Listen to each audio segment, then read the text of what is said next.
everybody. Welcome to This Week in Location-Based Marketing. My name is Rob Woodbridge from Untether.tv. I'm sitting next to Asif Khan. Yeah. Hey, everyone. From the LBMA.com and AsifRkhan.com. And we are here to talk about Super Bowl Sunday. That's what this is all about, isn't it? It is, and as you can see, neither of us are wearing jerseys today. That's because we're up in Canada and we don't have a team to support. So NFL, we're waiting for you to hit Toronto. But anyways, yeah, lots going on in location-based world as it relates to Super Bowl Sunday. Well, that's what we're here for. We are obviously every week we come here, we sit down on a Sunday afternoon and we talk about the week that was in location-based marketing. And we come up with what we think are the most important and relevant stories to this industry for your drive-in on Monday morning. So if you're listening to this, you know the results of Super Bowl Sunday. Pretty sure that there's going to be no malfunctions on the wardrobe. I think that it's going to be a little bit warmer at the Super Bowl. I think the ice is actually, the permafrost has left Texas and is now actually, the sun has come out from all reports I've heard. It's going to be a little chilly, but not covered in ice. There you go. Yes. There's no Canadian team playing, so we don't care.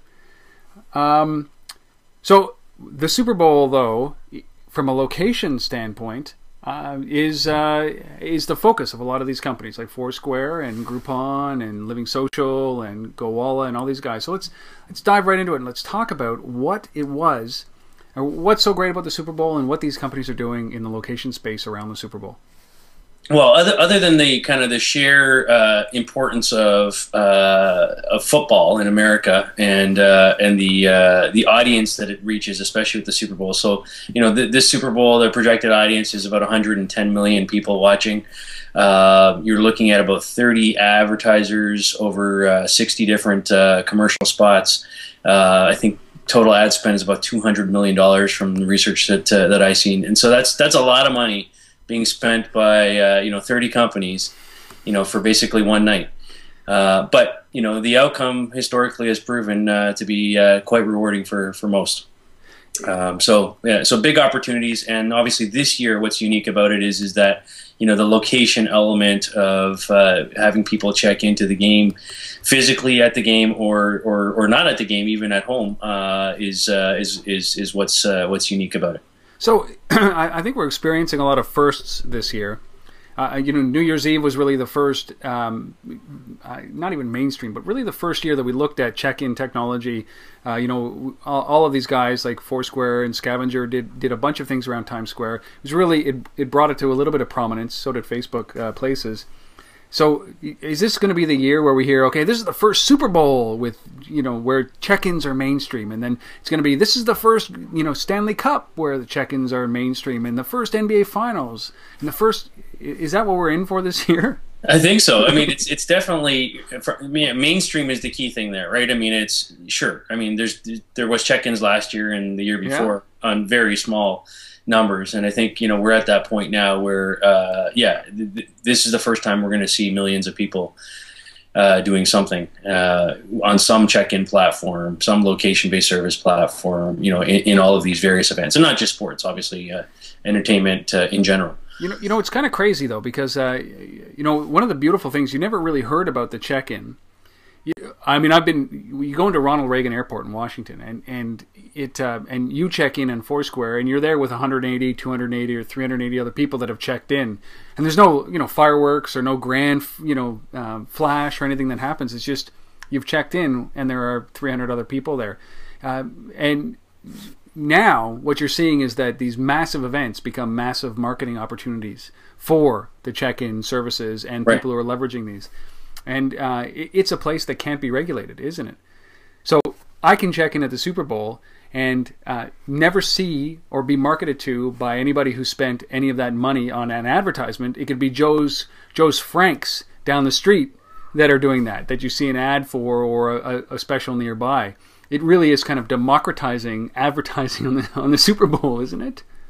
It is, but I mean, if you're the platform provider, if you're Foursquare, you're Gowalla, you're any of those guys, I mean, that might be what it is today. But at the end of the day, what you're trying to prove is that you have enough of a user base that you actually can attract some of that investment from those advertisers and from those brands. And ultimately, you know, to our core message at the LBMA is about pushing for this integration across media. So, you know, if you're a brand that historically buys, you know, the 30-second spot at the Super Bowl, you know, what we suggest is you should also be buying, you know, advertising, you know, on Foursquare or something else, you know, and starting to tie those things together. It's about, you know, cross media integration, you know, in as many channels as possible. So, so let's talk specifically about what's going on. What's going on? So, the big thing here is, you know, Foursquare has basically set up a system which is new for them, which allows you to check in to the Super Bowl virtually. So you can be sitting in your living room in front of your big screen TV alone or with a whole bunch of people you're having over for a party, and you can check in. And so the way they're doing this is they've set this up in what they call a promoted venue that is visible in the trending now section within Foursquare. So you find that, and basically you check in, and then you can even do what they call shout out, which is basically you know, favoriting which team you're supporting, whether it's you know, the Steelers or the Packers, and so you pick that, and then that basically gets pushed out. And then once you do that, what you get, instead of a mayorship or something else, or even a badge, which I think you get, but the big thing that they're pushing here is you get a 20% discount code for shopping at NFLshop.com. And so so that's what they're kind of pushing. And but really what we're talking about here is this new idea of checking into a virtual space. It's pretty, you know, we talked about this just before we went on air, is that really the definition of a check-in? A lot of these companies are doing it. There's a Toronto-based company, I think Miso, that's doing this as well, checking into television shows and checking into movies and not so much the venues, but the actual show itself.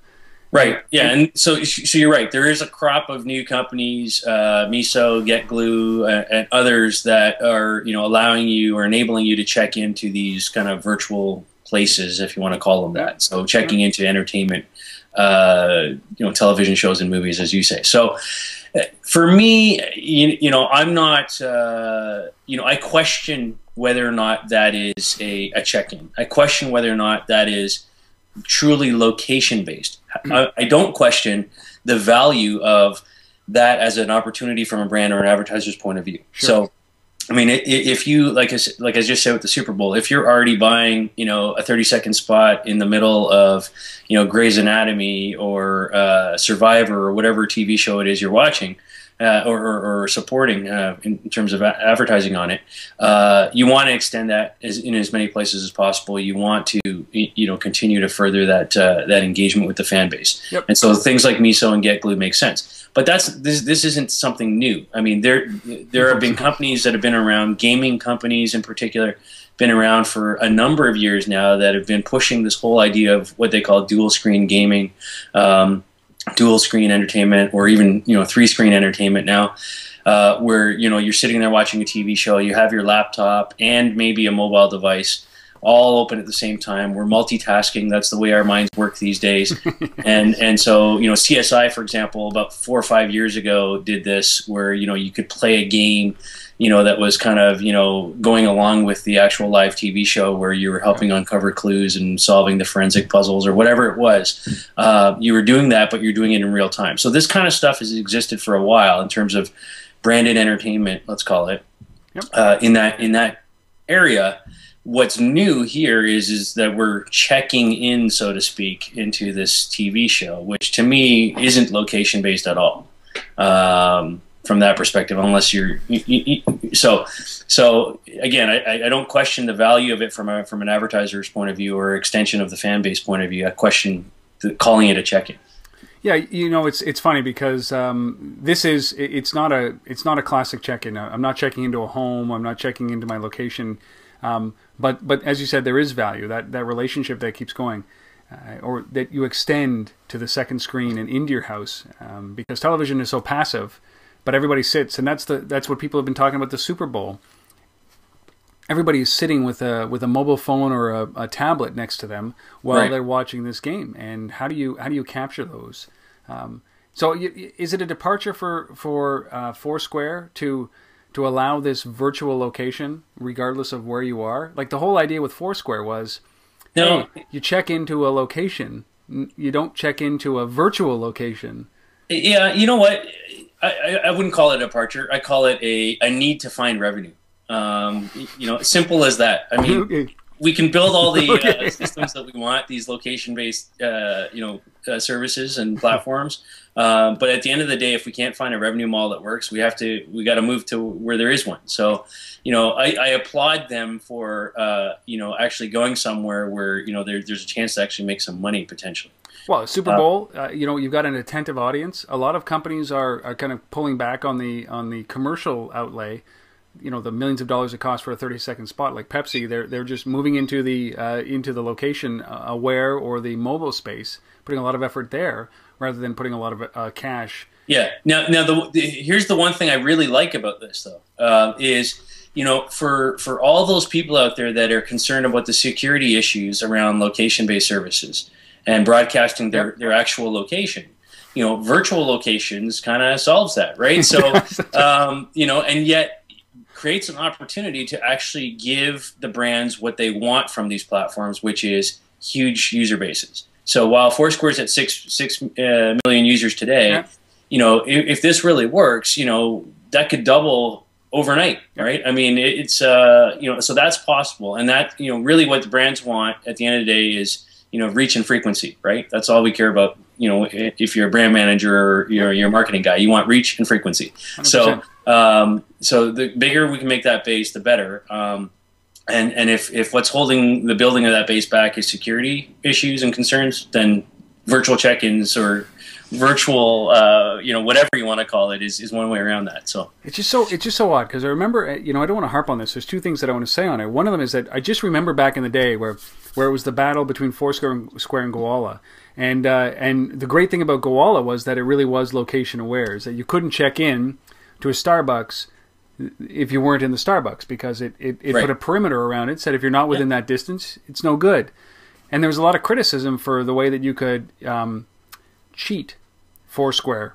right. So now here they are leveraging that to be able to check in virtually to a location that you're nowhere near. So I mean, but it does create some new opportunities where traditional check-ins as we know them today, are based on physical retail, physical presence, physical store, venue, whatever, and driving deals and incentives for people to walk in and spend money in those places. That's fantastic.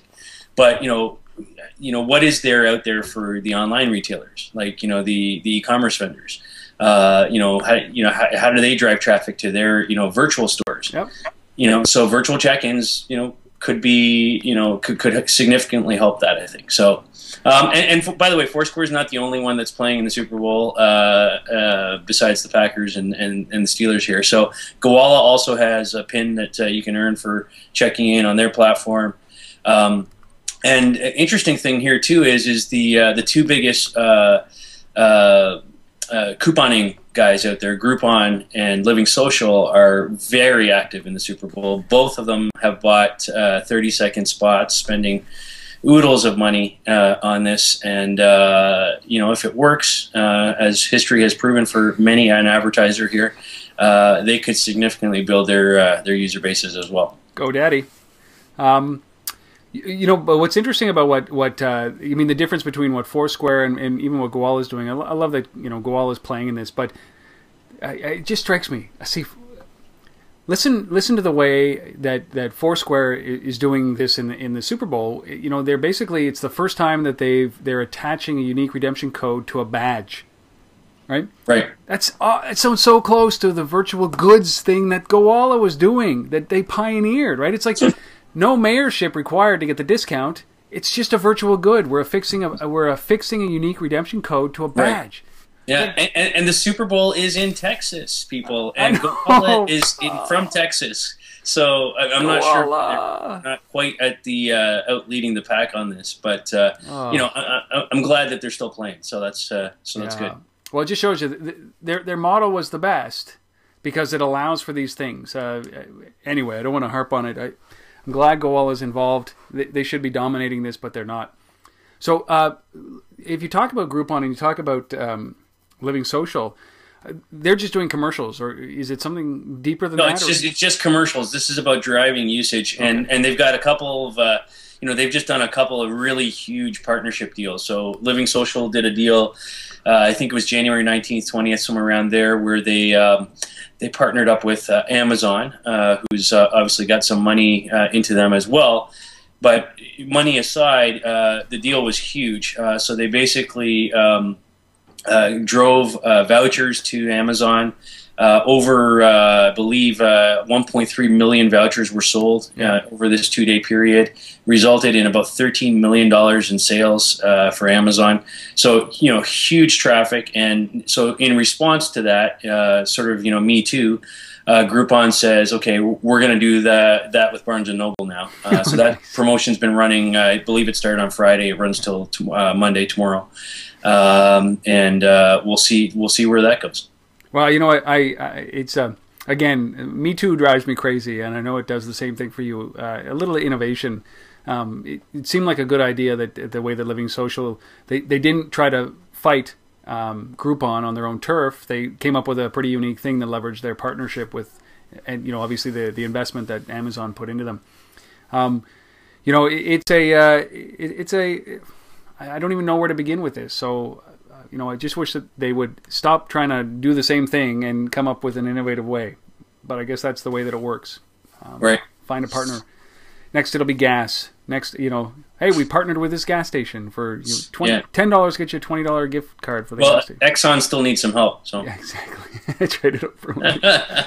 And no, they're not doing massages and pedicures at Exxon. That's leave that up to it. So.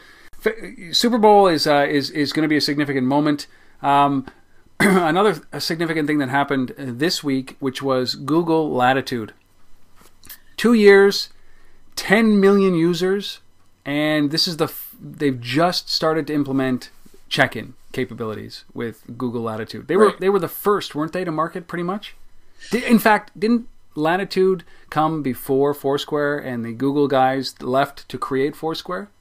Yes. So Latitude's been out for a while. It's it's 10 million users. I would say 10 million, not so engaged users, dormant users. Dormant users. And so they finally added check-in functionality. But I'm not a big fan of this move. To be honest with you, I think it's way too little, way too late.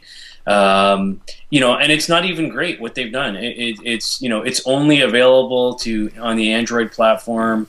So this is part of their Maps 5.1, version update. So up until now, you've been able to kind of position based on lat long coordinates, and so now you can actually check into a place, but it's not connected to places. It's you can't claim a place or do anything. There's no connectivity between those things. It's simply, checking in, telling your friends who are on Latitude where you are, so seeing it, pulling up a little map that, puts little pinpoints all over it and says, okay, hey, Rob's here right now and I'm here right now and, Susie's over there. So what? There's no deals, there's no badges, there's no stamps, there's no pins, there's nothing. Do you think? Let me ask you this: Do you think that this is? Google's notoriously terrible at rollout, and we were talking about this before. And you made the point that from a social side, they're not. They're kind of socially dysfunctional when it comes to social networks, right? Right. They've never been great at it. They just don't get it. They just don't get it. And a bunch of engineers, and I'm loosely terming them engineers. They're getting much better at bringing in some people with an ability to create an experience. But really, it seems like that really what we're talking about with Google is that, especially with Latitude, is that is this the first spot? Because they're integrating with the maps, they've got that power, they've got Hotpot, they've got all of these things that they're playing with kind of around each other. And is it just kind of going to land like kind of Honeycomb did for Android, where it was just, okay, boom, they got it right? Do you think that? Yeah, I mean, Google's one of those companies. Like Google is, in my view, Google is kind of like, today's version of Cisco 10 years ago. Yeah. 10 years ago, Cisco was the big company that was out there kind of, handing, 50 and $100,000 to all these little development teams and saying, guys, go build something, go do something, go test and experiment and make stuff happen. And when you're successful, we'll bring you in and we'll put you inside of our marketing machine and away we go. And that's, Cisco never built anything. It was like outsourced R&D, over and over again. Yeah. And it just in some respects, that's kind of like Google. Google's kind of here, and they do Hotpot and they do Latitude and they do Buzz and they do this one and that one, but none of it really is super successful. The industry standard, in the social world, I'm talking about. Obviously, their search engine and AdWords and things are fantastic. Right. But on the social side, it's always about experimentation, and maybe one of these things is going to hit, or maybe some combination of those things will turn into something. But I've yet to see it, and they've yet to convince me that they're going to be able to to be a dominant player in the social side of things. Yeah. I just don't get it. Now, what I do like about this, while there is no deals and anything else, the one thing I like about it is and we touched on this with Foursquare and Virtual Places, is the security element. So there are some interesting controls that they put in here around being able to actively check in, be able to passively check in or automatically check in, a la geofencing. Yep. And even a concept that they have in here now of actually checking out. Yes. Which is, so I've checked in this place, and then once my Android device leaves that place, it checks me out of that place as well. So it's automatically detecting that. So that's an interesting notion. Yep. We'll see whether that kind of percolates into some of the other platforms out in the marketplace. And the other thing that they've done is that they've got this notion of kind of tiered statuses that they're kind of talking about in here. So this idea of and I gotta look this one up. I can't remember what they call it. Regular, VIP, or Guru user. Regular, VIP, or Guru. Okay. Or Guru. So this is based on how often you check into a place and frequency, and they haven't really put any parameters around that. But there is some notion of, being a super user versus a, just a casual user. So we'll see where that goes. I'm not holding out. 3 different tiers of mayorships ultimately is what it ends up looking like. I'm one of those guys. I'll sit here and say that we'll be lucky if there's a 6.1 to come out on that. But it strikes me as odd is that they're playing in this field, and I just think that they do things right with the Nexus S coming out with NFC and the capabilities on that really is pushing the boundaries of what can be done in terms of payments and that side of things. But it just strikes me that there's a smart enough core inside of Google, obviously, that you can't rule them out. Their whole life, the only reason they're in mobile is so that they can get 1 billion people seeing mobile ads, right? It's a natural extension. So all of these don't get me wrong. I never bet against Google, right? Like just it's just what product is it that they're going to be successful with is always the question. They're going to be successful, regardless, right? So sure, the ads, the checkout platform, the search engine, it's all good. But on the social side, on the location side, it's I'm not sure kind of where they're at. I'm waiting for Marissa Mayer to give me a call and say, hey, help us out with this. So, but we don't get it. Anyways, we got all this stuff that we're juggling, but we don't get it. We need some help. Well, there's 2 guys right here, Google, that will help you right now. We'll figure it out for you. Speaking of deals, let's talk about this because we're in Canada and the UK this week. You went to a special event on Monday.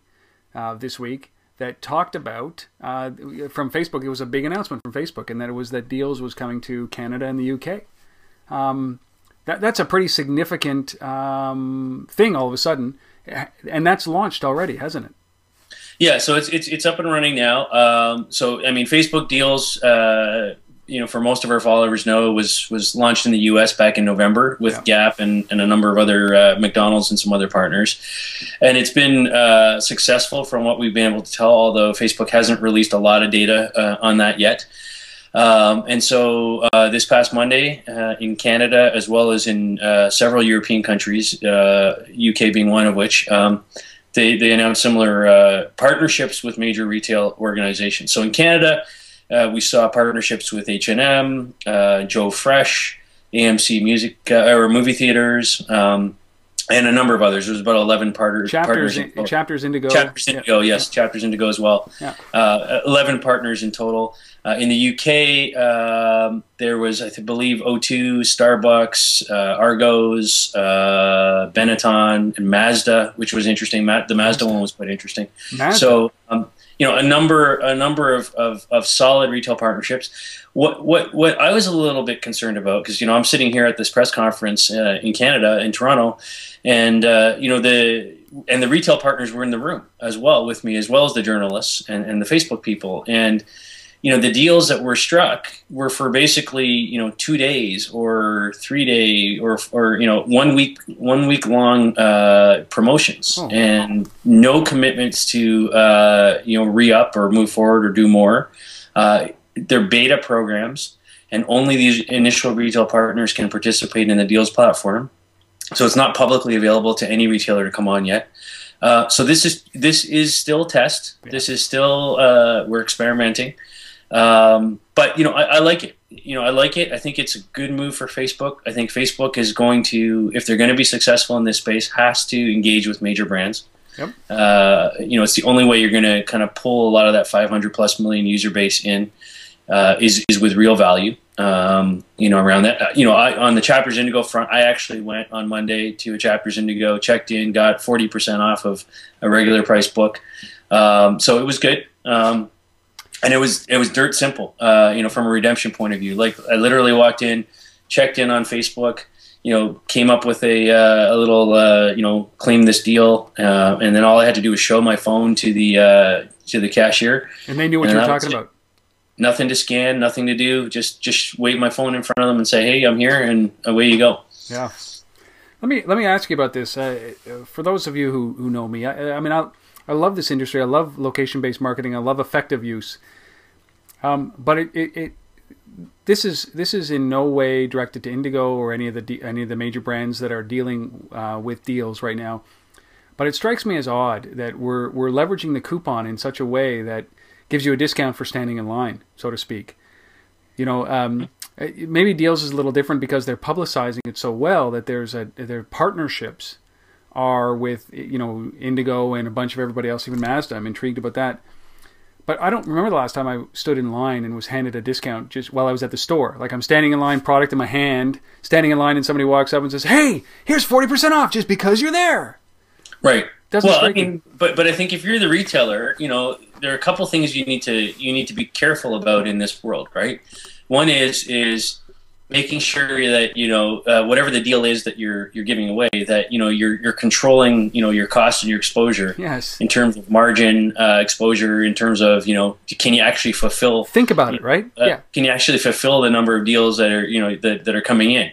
So these are things. I mean, this is why 50% and from one study of people who've used Groupon say they'll never use it again. Yeah. In terms of the retailer. So there is risk there. I was speaking at a conference in Austin this week, and one of the folks asked, about some of the check-in platforms that use Twitter to then promote it out or respond to the user, and said, well, what happens if somebody tweets out the link to the deal, and all of a sudden it's gone from 300 people that you thought you were sending this deal to 3,000 people. And I said, well, that's when it comes down to it. You've got to put those controls in. It's got to be the first 500 people or the first, whatever, get those deals. And so, if you're in that business, make sure you got controls on it. You just got to be thinking about what you're doing. And maybe that's probably why the trepidation about this, they only do it for 3-day trials. But, right. It's another side to this, Asif, which is, I saw this on TechCrunch, which is basically an article that said, talking about discovering the distance to discount ratio. So people arriving to a store, what kind of discount would drive them a little bit further to the store? So we're talking classic couponing, but right. You think about what you did, which is you could walk into a Chapters on any corner in Toronto, basically. Look for a Starbucks and look next to it, there's a Chapters. And you probably walked, 10 minutes? to find the chapters. Yeah. But here's the thing, like, so you know, to be fair, these deals weren't promoted to the consumer public outside of the existing social media channels of people who follow Chapters Indigo or Joe Fresh or H&M or whatever. Yeah. So there was no kind of, you know, PR announcements or, you know, ads in the local newspaper saying, hey, come to Chapters Indigo today and get 40% off. So just the announcement. So this is Facebook Deals is about discovering a deal while you're out. Yeah. Right? It's about discovery.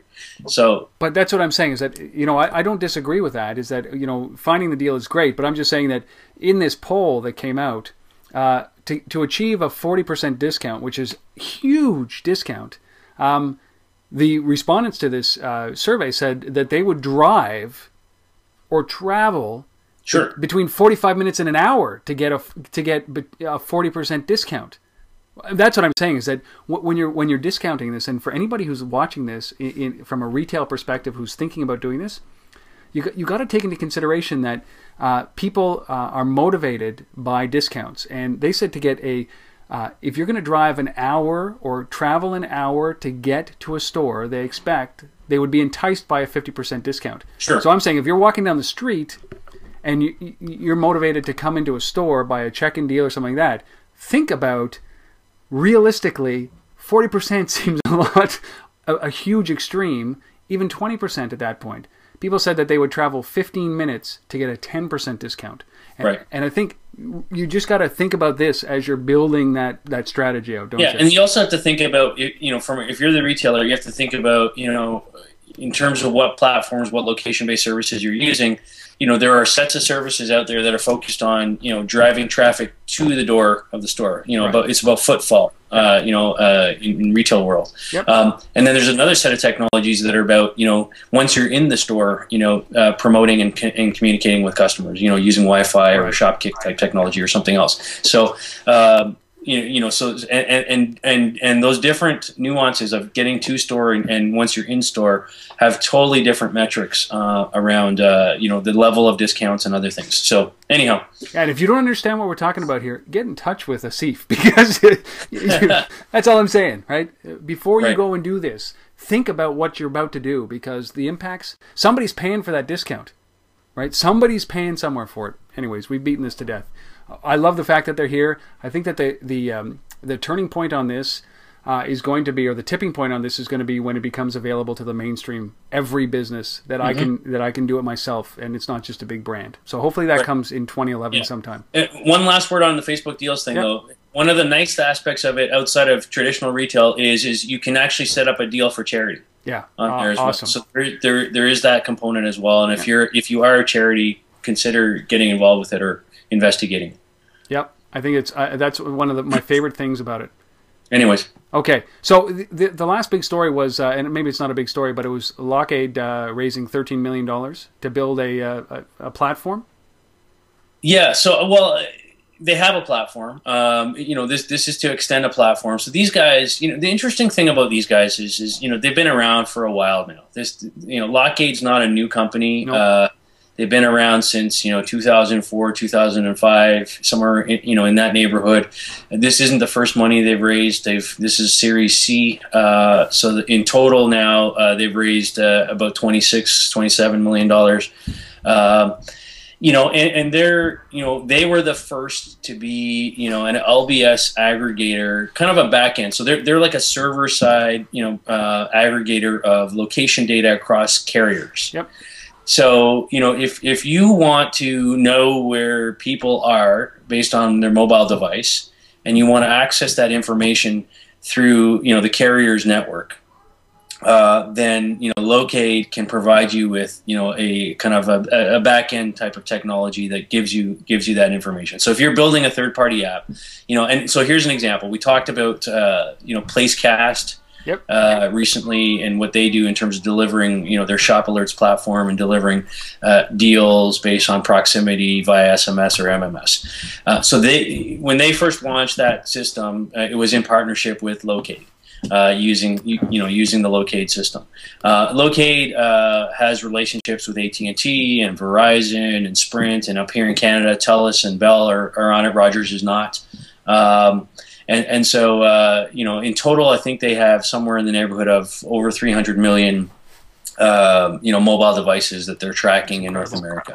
And they also have relationships now, I believe, with O2 and a few others in Europe. So what is interesting, though, to me is that I think, there seems to be some pressure coming on to Locate now, which is, they needed to raise some more money to kind of go out and compete from a sales and marketing point of view, further build out the platform, because Location Labs is also in this game now.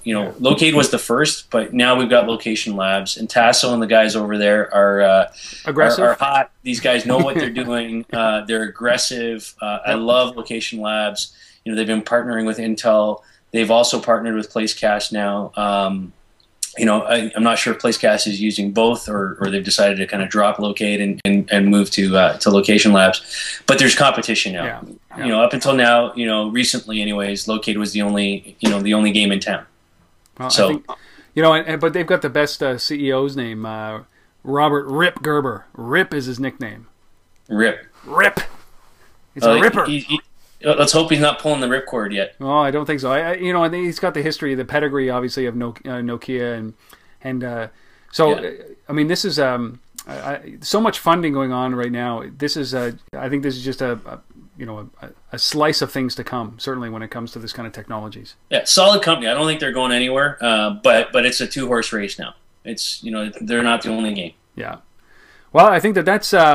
It's good news. I love when I hear companies getting funding. I love when there's competition because it forces innovation. Mm-hmm. Right? Companies have to now, get off of their butts and start actually producing something of great value. Absolutely. Right. And so we're going to offer discounts between Borders and Amazon. So quickly, let's talk about our tool of the week, which is really cool if you're single. Yeah, so Snap Interactive is a company that's been around for a number of years. They have they focused on this kind of online dating world over the years. Have an app, a Facebook app called Are You Interested? That's been available for quite some time. They've done well. They've built a fairly large user base. 35 million users, and now they've kind of said, hey, this location, awareness is something that in the dating world makes a lot of sense. Yeah. So let's figure out how we incorporate that. So they've launched this new app available on iPhone, whoisnear.com, and I think it's interesting. So the concept here is being able to kind of see where people are at any given time, pull up your friends, but find new friends, make those dating connections, flirting, so I'm on the subway in New York, and that the girl that's sitting down two seats down, yeah, 2 seats down is I'm interested, and so perhaps from a location point of view we can make those connections. This isn't the first time, by the way. This has been in the dating space. So Grindr, which is plays in the gay side of the dating world, has been at this for a while. In fact, they've taken it even a step further, and their app, actually, they've done advertising couponing deals inside of their app already. So they've been playing around with American Eagle and others in New York City on a number of things. But I think it's a space, it's a vertical that just makes sense. It lends itself perfectly to location awareness. Is it the future of dating? Like, is this what Lava Life will become? Is this the equivalent to Lava Life now, where it's almost instant gratification, where you're quite literally sitting next to somebody who is going to put a little virtual sign on top of their head that says, "Hey, I'm right here." You know what it is? We talked last week about LinkedIn, right? Yep. In the business world, and I talked about how great would it be, when you're at a conference, you're at a networking event, some business event, to be able to check in on a platform and then automatically see recommendations of people who are there for, with their LinkedIn business profile, so that you can go and do quick networking, and that the same concept translates to kind of the personal world, consumer world of dating. If you can tell me a little bit about the social graph of that person over there, I can make a decision maybe if I want to actually approach them and introduce myself and, see if they want to go have a drink. Is it worth it? Yeah. Do you know what I mean? So I think there's huge potential.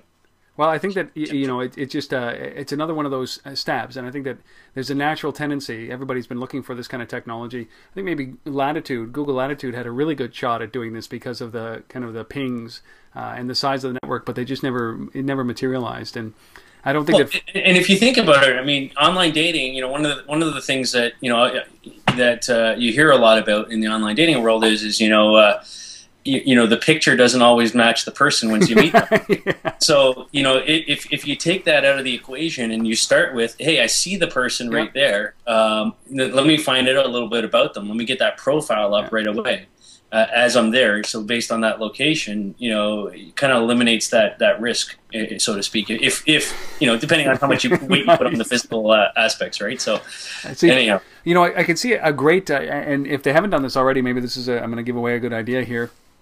For Who Is Near or for Snap to make a game out of it, and put a kind of an auction or a bidding service into it, because at any social gathering there's probably more than one person that's leveraging this tool that's looking for that significant or special one for the night or for beyond, and really start offering goods. And now all of a sudden it's sounding a little shady and dirty to me. So maybe they shouldn't, like, whoever can offer the best package, so to speak. But I don't think that that's legal in most states, so we're going to just skip right over that. It's a tough spot, right?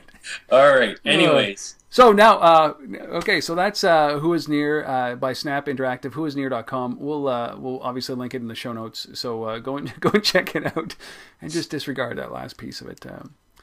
So now, finally, the resource of the week, our good friend Mike Schneider. Mike. Yeah, so Schneider Mike, SchneiderMike.com is the website. So great guy, super knowledgeable in the world of location-based marketing.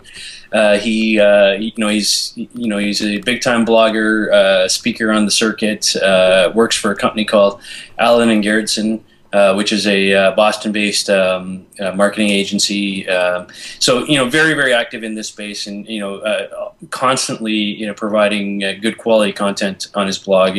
So if you want to stay up on this stuff, other than watching our podcast, check out Schneider Mike. The other thing too is coming out soon, and we'll be talking about this somewhere down the road on one of these podcasts, but Mike, along with Aaron Strout, is currently writing the official location-based marketing for dummies book. So that the yellow and black books that we're so used to seeing in the bookstores, there is one coming out for location-based marketing, and so Mike is one of the is the co-author of that as well. Okay, so that's SchneiderMike.com. Again, linked in the show notes if you are listening or watching this. Just look up. If you're driving, don't do anything until you get into the office. But he's got some great content up there, even talking about the Starbucks and the impact that Starbucks is having on changing your mind and buying product. Go and take a look at it. SchneiderMike.com. Before we wrap up, I wanted to ask you about your trip, not the actual flight, because it sounds like it was a nightmare with all the snowstorms and the disruptions that happened this week across the U.S. and Canada. But anything stick out for you while you were down there? What were some of the takeaways that you got as a result of being a part of this?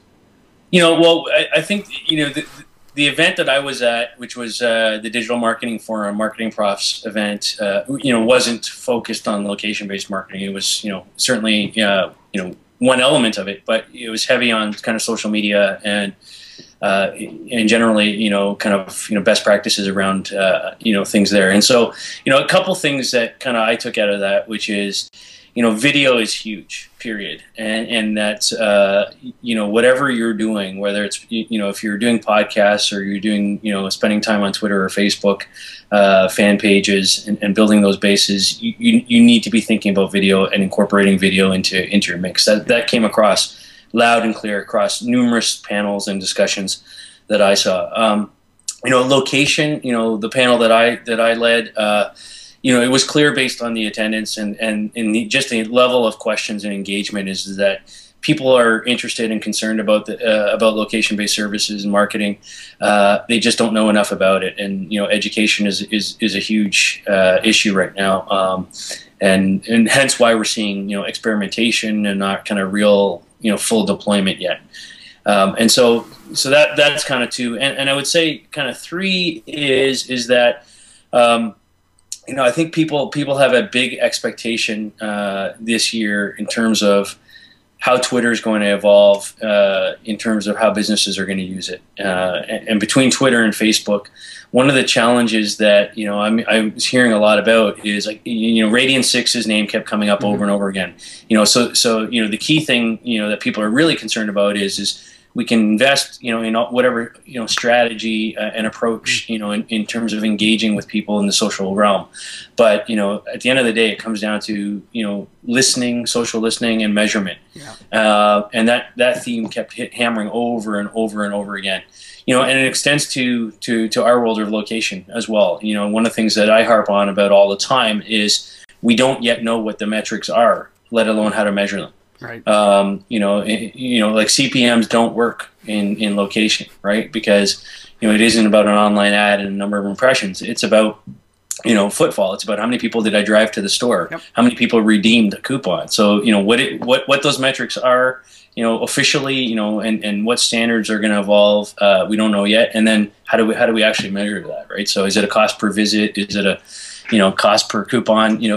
What is it? Yep. So those are, measurement was really, really key throughout that. And things like, you could have, 100,000 fans on your fan page, but how many of them are actually engaged with your brand? What does that mean to you?